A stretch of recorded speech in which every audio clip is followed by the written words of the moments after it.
வெண்முரசு. கார்கடல் 28. வாசிப்பது சந்தீப். குந்தி சற்றே அமைதியிழந்து, இந்த அறைக்குள் வேறு எவரேனும் இருக்கிறார்களா என்றாள். கர்ணன், நீங்களே பார்க்கிறீர்கள், இங்கே நம்மைத் தவிர மானுடர் எவருமில்லை என்றான். எவரோ கேட்கிறார்கள். எவரோ என்னை நோக்குகிறார்கள். என் உட்புலன் பதற்றம் கொள்கிறது என்று குந்தி சொன்னாள். கர்ணன், இங்கிருந்து ஒரு சொல்லும் பிற மானுடர் செவிகளுக்குச் செல்லாது என்றான். குந்தி, நான் என்ன சொல்ல வேண்டுமோ அதை சொல்லிவிட்டேன் மைந்தா என்றாள். நன்று அரசி, உங்கள் விழிநீரை எனக்குக் காட்டிவிட்டீர்கள். என் விழிநீரை உங்களுக்கல்ல, எவருக்கும் காட்டும் எண்ணம் எனக்கில்லை என்று கர்ணன் சொன்னான். குந்தி, அவர்கள் ஐவரும் உனது தம்பியர். உன் உள்ளத்தின் ஆழத்தில் ஒரு கனிவென அதை நீயும் உணர்ந்திருப்பாய் என்றாள். கர்ணன், அவ்வுணர்ச்சிகளுக்கு எப்பொருளும் இல்லை என்றான். குந்தி, உறவுகளுக்கு ஏதேனும் பொருள் உண்டு என்றால் அன்னையின் உறவுக்கும் உடன்பிறந்தார் உறவுக்கும் மட்டுமே. அவை மட்டுமே குருதியாலானவை. குருதி தெய்வங்களால் ஆளப்படுவது என்றாள். கர்ணன் தலையை அசைத்தான். அவன் மேலும் ஏதோ சொல்ல நாவெடுப்பதை உணர்ந்து அதை தடுக்கும் பொருட்டு முந்திக் கொண்டு, நான் சொல்ல வந்ததை முழுமையாக சொல்லிவிடுகிறேன் என குந்தி தொடர்ந்தாள். உன்னை என் மைந்தன் என நான் அறிவித்தால் என் குருதுமைந்தரில் நீயே முதல்வன். இந்திரபிரஸ்தத்தின் முடியுரிமை உனக்குரியது. கர்ணன் அறியாமல் மெல்ல நகைக்க குந்தி மேலும் விசை கொண்ட சொற்களால் தொடர்ந்தாள். குருகுலத்து மைந்தர் 100 நீ முதல்வனாவாய். எனவே அஸ்தினபுரிக்கும் நீயே அரசுரிமை கொண்டவன். உன் முடியுரிமையை யுதிஷ்டிரன் மறுக்க மாட்டான். எந்நிலையிலும் துரியோதனனும் தம்பியரும் உன்னை மறுக்க மாட்டார்கள். அவர்கள் ஏற்றார்கள் என்றால் குடித்தலைவர்களும் மறுசொல் உரைக்கவியலாது. கௌரவரும் பாண்டவரும் இருபுறமும் துணைக்க நீ அஸ்தினபுரியின் அரியணையில் அமர முடியும். துரியோதனனும் பீமனும் அர்ஜுனனும் உன் பெரும்படைத்தலைவர்களாக நிற்பார்கள் என்றால் விரல் சுட்டும் நிலமெல்லாம் உன்னுடையதாகும். பாரத வருஷத்தின் பேரரசனாக மும்முடி சூடி நீ அமர இயலும் என்றாள் குந்தி. கர்ணன் சலிப்புடன் எழுந்து கொண்டு, நல்ல சொற்கள் அரசி. பிறிதொரு தருணத்திலென்றால் என் உள்ளம் எழுச்சி கொண்டிருக்கும். இந்நாள் வரை என் மீது பெய்யப்பட்ட சொற்கள் அனைத்துக்கும் இது உகந்த மறுமொழி. என் மைந்தர் மீதும் வரவிருக்கும் கொடிவழியினர் மீதும் அமரும் அனைத்துச் சிறுமைகளும் நீங்கும். ஆனால் என் உள்ளம் தணிந்து கிடக்கிறது. இச்சொற்களால் ஓர் அணுவிடை கூட என் அகம் அசைவு கொள்ளவில்லை என்றான். நான் முடிசூடி அமர விழைந்த அரியணைகள் பல. இன்று அவை அனைத்தும் எனக்கு பொருளிழந்து போய்விட்டிருக்கின்றன. போர்க்களத்திற்கு வரும் வீரன் வெளியே இருக்கும் அனைத்தும் பொருளிழப்பதை உணர்வான். அரசி, நான் குருக்ஷேத்திரத்திற்குள் நுழைவதற்கு முந்தைய கணம் என் விழைவுகளையும் கனவுகளையும் முற்றாகவே உதறிவிட்டேன் என்று சொன்னபடி கர்ணன் சிற்றறைக்குள் நிலையெழுந்து நடந்தான். அவன் தலை கூரையில் முட்டவே மீண்டும் அமர்ந்து கொண்டான். இன்று நான் நாடுவதென்ன என்று எனக்கே தெரியவில்லை. அவை மதிப்பை நாடியதுண்டு. புகழை விழைந்ததுண்டு. வஞ்சங்களை எண்ணியதுண்டு. இன்று எங்கோ ஓரிடத்தில் அனைத்தையும் அகலவிட்டு அமர்ந்துவிட வேண்டும் என்று மட்டுமே தோன்றுகிறது. அவன் நகைத்து, போர்க்களம் ஒரு தவச்சாலை என்பார்கள்.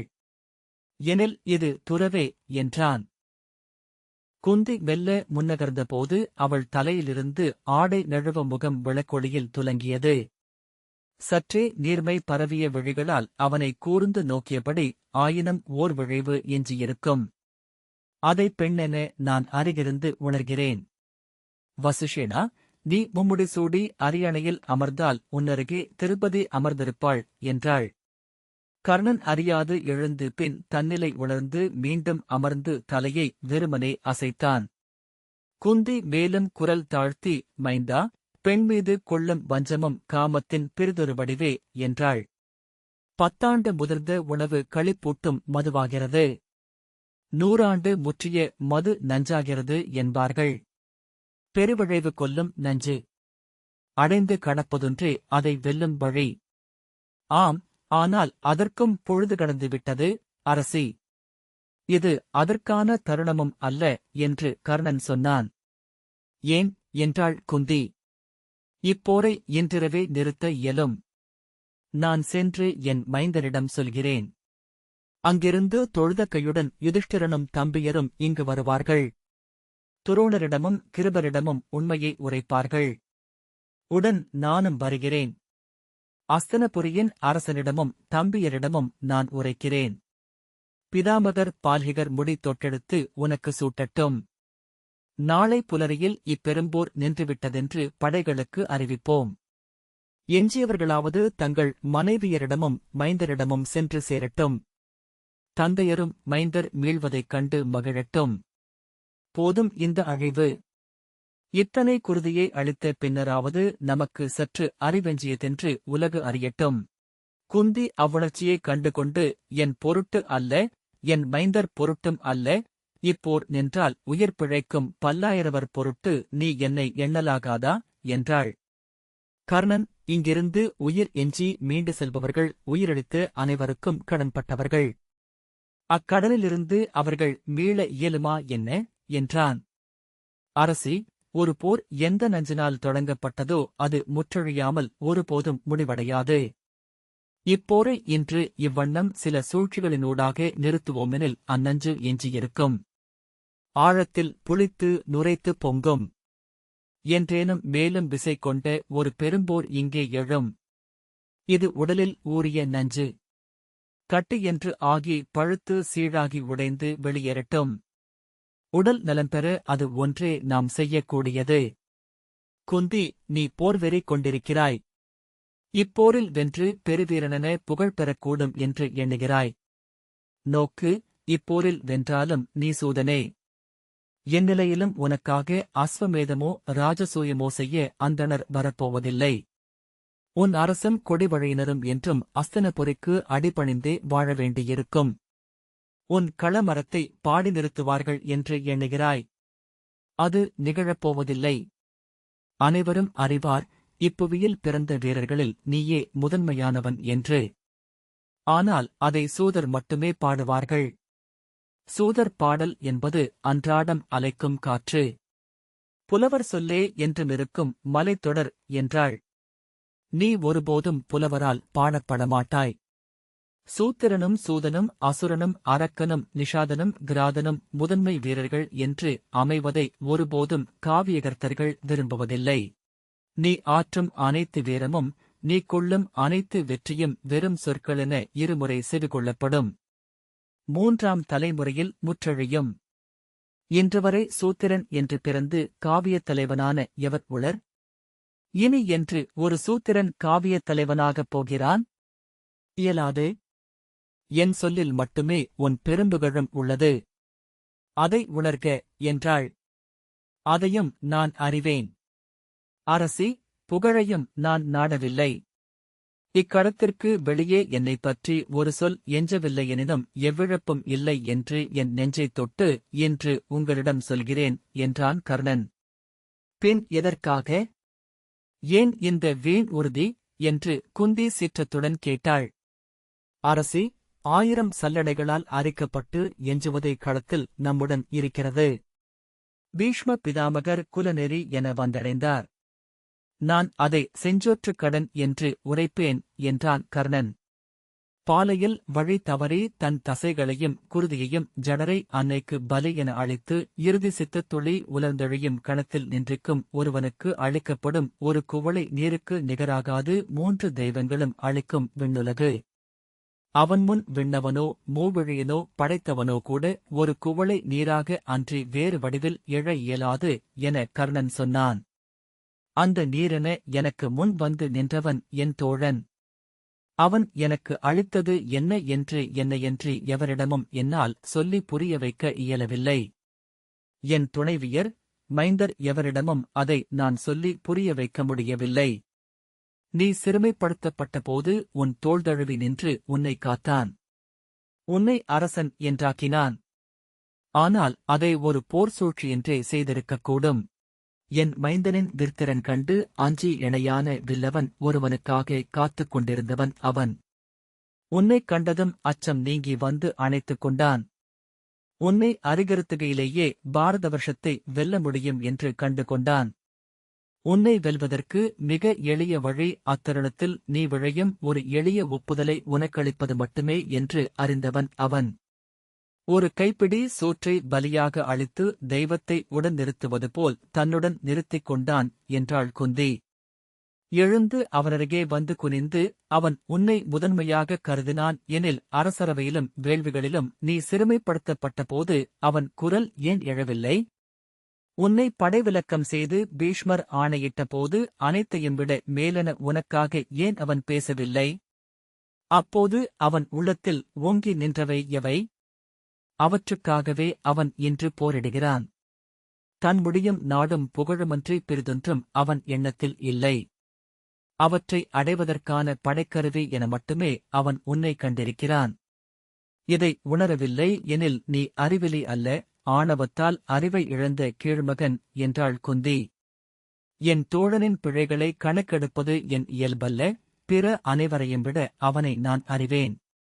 மண்விழைவு மிகுந்தவன். அதைவிட தன் தம்பியர் மேல் பற்று மிகுந்தவன். அரசி, என்றேனும் தம்பியர் 100 எவருக்கேனும் நான் தீங்கிழைத்திருந்தால் அஸ்தனபுரியின் அரசன் என்ன செய்திருப்பான்? ஒரு கணமும் தயங்காமல் வாளேந்தி என்னை கொல்ல வந்திருப்பான். என் குருதி கொண்டே அடங்கியிருப்பான். அதை நான் அறியேனா என்ன? இப்புவியில் அவன் உள்ளத்தில் எனக்கு எத்தனை படிகளில் இடம் என்று என் நிலையிலும் கணக்கெடுக்க மாட்டேன். அன்பை அளவிடுபவர் ஒருபோதும் அன்பை அறிவதில்லை. அவனுக்கு நான் யார் என்பதல்ல, எனக்கு அவன் யார் என்பதே நான் எண்ணுவது. எனக்கு அவனே முதன்மையானவன். என் உடன்பிறந்தாரை விட, அன்னையை விட, என் துணைவியரையும் விட, மைந்தரையும் விட, என் குடித்தெய்வங்களையும் விட அவனே எனக்கு வேண்டியவன். அவனை கைவிடும்படி என் தந்தை வடிவான கதிரவனை வந்து கோரினாலும் ஒப்பமாட்டேன். என் கவசத்தையும் குண்டலங்களையும் குருதிவார பிடுங்கி எறியவே துணிவேன். அவன் பொருட்டு களத்தில் உயிர் விடுவதே இப்பிறவியில் நான் ஆற்றக்கூடிய முதற்கடன் என்றான் கர்ணன். குந்தி சீற்றத்துடன் சொன்னாள், இப்போது நீ பேசுவது ஷத்ரியனின் குரலில் அல்ல, மண்ணையும் முடியையும் வான் சிறப்பையும் குடிப்பெருக்கையும் விழைபவனே ஷத்ரியன். அவற்றை பிற அனைத்தையும் விட முதன்மையாக கருதுபவன்.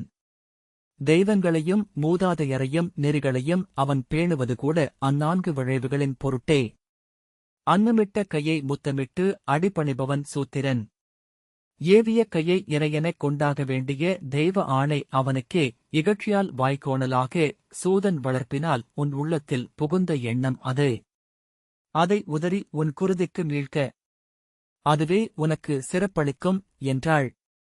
கர்ணன் புன்னகைத்து, உங்கள் உள்ளம் எவ்வகையில் எழுமென்று இச்சொற்களினூடாக அறிந்தேன். அரசி, நான் சூதனாகிய அதிரதனையும் சூதன் மனைவியாகிய ராதையையுமே என் தாயும் தந்தையும் என்று கருதுகிறேன். என்னில் ஓடும் சூத்திர இயல்பை நான் உதறுவது அவர்களிருவரையும் உதறுவதற்கு நிகர். எந்நிலையிலும் அவர்களை மறுத்து ஒரு சொல் என் உள்ளத்திலோ நாவிலோ எழாதென்று அறிக. நான் அருந்திய முலைப்பால் அவருடையது. நீங்கள் எனக்களித்த குருதி கசந்து கசந்து அளித்தது. அவர் அளித்த முலைப்பால் இனித்து இனித்து ஊட்டப்பட்டது. அதுவே என் குருதியில் ஓடுகிறது. என் நாவில் சொற்களாகவும் என் உள்ளத்தில் எண்ணங்களாகவும் அதுவே நிறைகிறது. வெறுப்புடன் சூதன் மகன் என்னும் தகுதியையே தலைக்கொள்கிறாயா என்று குந்தி கேட்டாள். ஆம், எந்த அரங்கிலும் நீங்கள் உங்கள் மகன் என்று என்னை சொல்லலாம். நீங்கள் சொல்லி முடித்து மறுகணமே நான் எழுந்து நான் சூதன் மகனென வளர்ந்தவன் என்பேன். சூதனுக்கு என் மைந்தர்கள் நீர்க்கடன் அளிப்பார்கள். என் கொடிவழியினரின் மூதாதையர் நிறையில் அவர் பெயரும் அவர் தந்தையர் பெயருமே இருக்கும். அரசி, அச்சூதன் மனைவியையே ஒவ்வொரு முறை வில் தொட்டு எடுக்கையிலும் எண்ணி உளத்தில் வணங்குகிறேன் என்றான் கர்ணன். குந்தி மூச்சிறைப்புடன் சீற்றம் கொண்ட விழிகளில் நீர் நிறைய அவனை நோக்கி அமர்ந்திருந்தாள். சொல்லுங்கள் இந்திரபிரஸ்தத்தின் அரசி, உங்களுக்கிடையான அரியணையில் ராதையை உங்களால் அமரச் செய்ய இயலுமென்றால் சொல்க. உங்களை அன்னை என்று நானும் அவையில் ஏற்றுக்கொள்கிறேன். அன்றி எந்த அவையிலும் நான் உங்களை அன்னை என்று சொல்லப் போவதில்லை என்றான் கர்ணன். குந்தி மெய் தளர்ந்து, இதை நான் எதிர்பார்க்கவில்லை. நீ என்னை அன்னை என்று இருக்கை விரித்து ஏற்பாய் என்று எண்ணினேன். பெருங்கொடையென்று என் சொற்களைக் கொள்வாய் என்று நம்பினேன் என்றாள். அரசி, இரு கை விரித்து உங்களை ஏற்கிறேன். பெருங்கொடை என்றே உங்கள் சொற்களைக் கொள்கிறேன். நீங்கள் இங்கு வருவதற்கு முன் எவரேனும் என்னிடம் கேட்டிருந்தால் இவ்வாழ்க்கையில் நான் முதன்மையாக நாடுவது அதையே என்று சொல்லியிருக்கவும் கூடும். ஆனால் என் உள்ளம் அதை நாடவில்லை என அது சொல்லப்பட்ட பின்னரே உணர்கிறேன். இத்தருணத்தில் என்னை மீள மீளப் பொருத்தித்தான் என்னை நானே கண்டடைகிறேன் என்றான் கர்ணன். எவையெல்லாம் என்னை ஆக்கினவோ அவையனைத்தையும் உதறி உங்கள் மைந்தன் மட்டுமே என்று ஆவது என்னால் இயலாது. அவ்வண்ணம் ஆவேன் எனில் நான் நெறியற்றவன். என் ஆசிரியர்களுக்கும் மூத்தோருக்கும் தெய்வங்களுக்கும் உகக்காதவன். அவ்வண்ணம் ஒரு மைந்தனைக் கொண்டு நீங்கள் இயற்றப் போவதென்ன? என் பொருட்டு நீ படையொழிய முடியுமா? அதை மட்டும் சொல் என்று குந்தி கேட்டாள். அதை மட்டுமே நாடி வந்தீர்கள் எனில் மாற்றொரு சொல்லில்லை. இயலாது. என் தோழனின் படைக்கலமாக மட்டுமே என்னை காண்கிறேன். வில்லேந்தி போரில் வென்று அவனை பாரத வருஷத்தின் மும்முடி சூட்டி அமரச் செய்வது மட்டுமே என் கடன். பிறிதொரு எண்ணம் எழப்போவதில்லை என்று கர்ணன் சொன்னான். குந்தி நீள்மூச்சுடன் எழப்போனாள். கர்ணன் மெல்ல எழுந்து அவளருகே வந்து முழந்தாளிட்டு அமர்ந்தான். உங்களிடம் நான் கோருவதொன்றே. உங்கள் காலில் என் தலையை வைக்கிறேன். உளம் நிறைந்து உங்கள் கைகளை என் தலையில் வைத்து வாழ்த்துக என்றான். குந்தி வெறுமை நிறைந்த கண்களால் அவனை பார்த்துக் கொண்டிருந்தாள். அன்னையே, என் இளமையில் நான் எண்ணித் துயருற்ற ஒன்றுண்டு. என்னை கருவுற்றபோது என் அன்னை எத்தனை முறை என்னை கசந்திருப்பாள், எப்படியெல்லாம் என்னை துறந்து சொல்பெருக்கியிருப்பாள். நான் பிறந்தபோது நோயுற்ற உடல் உறுப்பொன்றை வெட்டி அகற்றுவது போல் என்னை அகற்றியிருப்பாள் என்று. அவ்வெறுப்பை எண்ண எண்ண என் உடலும் உள்ளமும் இருப்பும் கசக்கும். விழிநீர் வடித்து இருளுக்குள் தனித்து படுத்திருக்கிறேன். அத்துயர் என் எண்ணங்களிலிருந்து அகன்று என் ஆழத்திலெங்கோ ஒரு துளி நஞ்சன எஞ்சியுள்ளது. இன்று நீங்கள் என்னை உளமு வந்து வாழ்த்துவீர்கள் எனில் அத்துயரிலிருந்து விடுபடுவேன் என்றான் கர்ணன். குந்தி தன் இரு கைகளையும் அவன் தலையில் வைத்து புகழ் கொள்க, சிறப்புறுக என்று வாழ்த்தினாள். கர்ணன் கண்கள் நிறைய முகம் தூக்கி, இது போதும். இப்புவியில் இதற்கப்பால் நான் விழைவது பிறிதொன்றுமில்லை என்றான். குந்தி, நான் உன்னிலிருந்து விழைவன சில உள்ளன என்றாள். சொல்லுங்கள் அன்னையே என்றான் கர்ணன். நீ போரிலிருந்து ஒழியலாகாதா? இறுதியாக நான் கேட்பது அதையே என்றாள். இல்லை அன்னையே, என்னால் இயலாது என்று கர்ணன் சொன்னான். எனில் என் மைந்தர் ஐவரையும் உன் அம்புகள் கொல்லலாகாது என்னும் உறுதியையாவது எனக்குக் கொடு என்று அவள் கேட்டாள். சிறுமியருக்குரிய வீம்புடன் சிவந்திருந்த அவள் முகத்தை பார்த்து புன்னகைத்து கர்ணன், அன்னையே, இப்போதும் என் மைந்தர் ஐவரென்றே சொன்னீர்கள் என்றான். ஆம், நீ என் மைந்தனென்னும் நிலையைத் துறந்து இங்கு நின்றிருக்கிறாய்.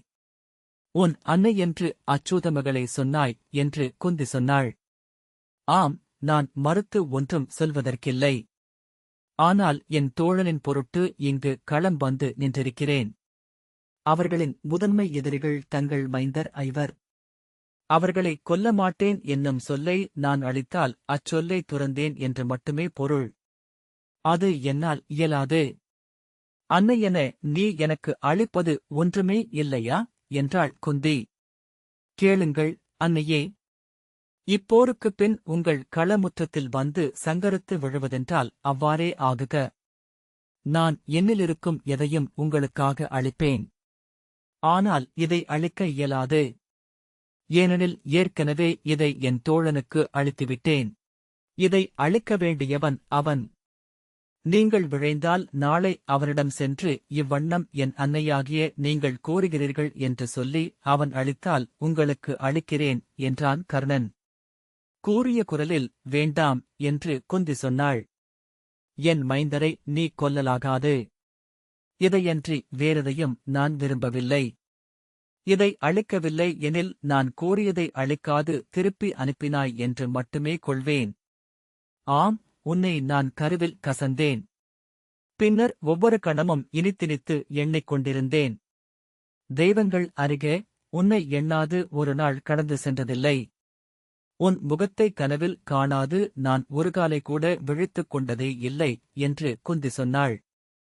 ஆனால் இன்று இங்கிருந்து கடந்தால் உன்னை வெறுத்தபடியேதான் செல்வேன். இனி ஒரு துளியும் இனிமை எஞ்சாத கசப்பாகவே நீ என்னுள் எஞ்சுவாய். அவள் குரல் சீற்றத்துடன் எழுந்தது. இந்தப் படி கடந்து செல்கையில் உன்மேல் தீச்சொல்லிடுவேன். உன்னை பழித்து உரைத்த பின்னரே இங்கிருந்து நீங்குவேன். கர்ணன் துயருடன் அவள் கையைப் பற்ற தன் கையை நீட்டினான். அந்தக் கையை பின்னால் இழுத்தபடி வீண் சொல் எதுவும் எனக்குத் தேவையில்லை. உறுதியென ஏதேனுமிருந்தால் சொல் என்றாள். அன்னையே, நான் நீங்கள் கோருவதை அளிக்க இயலாது. வேண்டுமெனில் ஒன்று செய்கிறேன். நீங்கள் இங்கிருந்து நீங்குவதற்குள் இங்கேயே இறந்து விழுகிறேன். உங்கள் பழிச்சொல் பெறுவதிலிருந்து அவ்வண்ணம் தப்பிக்கிறேன் என்றான் கர்ணன். இங்கே நீ இறந்து விழுந்தாலும் என் பழிச்சொல்லிலிருந்து தப்ப மாட்டாய். உன் குருதியைத் தொட்ட சொல்வேன். உன்னை வெறுக்கிறேன். உன் வரிப்பிறவிகளிலும் நீ என் வெறுப்புக்குரியவன். உன் குடிகளும் கொடிவழியும் பழிச்சொல் சுமக்கட்டும் என்று குந்தி சொன்னாள். திகைப்புடன் கர்ணன் அவள் முகத்தை பார்த்துக் கொண்டிருந்தான். பின்னர் இதுநாள் வரை பழியும் தீச்சொல்லும் ஏளனமும் சூடியே என் வாழ்க்கை சென்றது. இனியும் அவ்வாறே எனில் அது நிகழ்க. வரிப்பிறவிகளிலும் அதுவே என் ஊழ் எனில் அவ்வாறே ஆகுக. எனக்கு வேறு வழியில்லை அன்னையே என்றான். நீ நான் சொல்வதை இன்னமும் புரிந்து கொள்ளவில்லை. என் உள்ளத்து அனலை நீ உணரவில்லை என்றாள் குந்தி. என் மைந்தர் இறப்பதைப் பற்றி மட்டும் நான் கவலை கொள்ளவில்லை. அவர்கள் தங்கள் தமையன் கையால் உயிர் விடுவதைப் பற்றியே கருதுகிறேன். அப்பெரும்பழியை என் மைந்தனாக நீ சூடுவதைப் பற்றி அஞ்சுகிறேன். கர்ணன், அதை முற்றுணர்கிறேன் அன்னையே. உங்கள் சொல் என்னையும் என் கொடிவழியினரையும் கொடுந்தெய்வம் எனச் சூழ்ந்து தொடருமென்று அறிவேன். ஆயினும் நான் இதையே சொல்கிறேன், இப்பழியும் இழிவும் நான் என் தோழனுக்கு அளிக்கும் கொடை எனில் நான் செய்வதற்கொன்றுமில்லை என்றான். பின்னர் புன்னகைத்து, உயிர் அளிப்பது தற்கொடைகளில் உச்சம் என்பர். அதற்கும் மேல் புகழை அளிப்பது. அதற்கும் மேல் பெருங்கொடை என ஒன்றுண்டு என்று இப்போது அறிந்தேன். வீடு பெற்றை கொடிவழியினரின் வாழ்க்கையை அளிப்பது என்றான். பெறுவதில் நான் நிறைவுற்றதில்லை. எனவே கொடுப்பதில் அதை கண்டு கொண்டேன். எதையெல்லாமோ உவந்து கொடுத்திருக்கிறேன். இதையும் கொடுக்க என்னால் இயலுமா என்று என்னிடம் கேட்கின்றன போலும் தெய்வங்கள். ஆமென்று சொல்வதொன்றே என் முன் உள்ள வழி என்றான் கர்ணன். என்னிடம் இனி எஞ்சுவதொன்றுமில்லை அன்னையே. ஒருவேளை இதுவே என் வீடு பேறு போலும். குந்தி எழுந்து சலிப்புடன் தலையசைத்து, நீ என்னை புறக்கணிக்கிறாய் என்றே கொள்கிறேன். இப்புவியில் என்னைவிட பிற அனைவரும் மேல் என்று என்னிடம் சொல்கிறாய் என்றாள். அவள் விழிகளில் நீர் நிறைந்தது. அதை சொல்ல முழு உரிமை உனக்கு உண்டு. நான் அதை கேட்க வேண்டியவளும் கூட என்றாள். கர்ணன், இவ்வண்ணம் உணர்கிறீர்கள் எனில் நான் என்ன சொல்வது அன்னையே என்றான். குந்தி, ஆனால் இத்தருணம் நன்றே. இந்த ஒரு நாழிகை பொழுதில் நான் 100 இருளுலகத் தண்டனைகளை அடைந்தேன். நான் செய்த அனைத்தையும் நிகர் செய்துவிட்டேன் என்றாள். அவள் நடக்க கர்ணன் தொய்ந்த தோள்களும் தளர்ந்த நடையுமாக உடன் சென்றான். நலம் சூழ்க என அவனை வாழ்த்துவிட்டு குந்திக்குடில் கதவை திறந்தாள். இந்த வாசிப்பை கேட்டதற்கு நன்றி.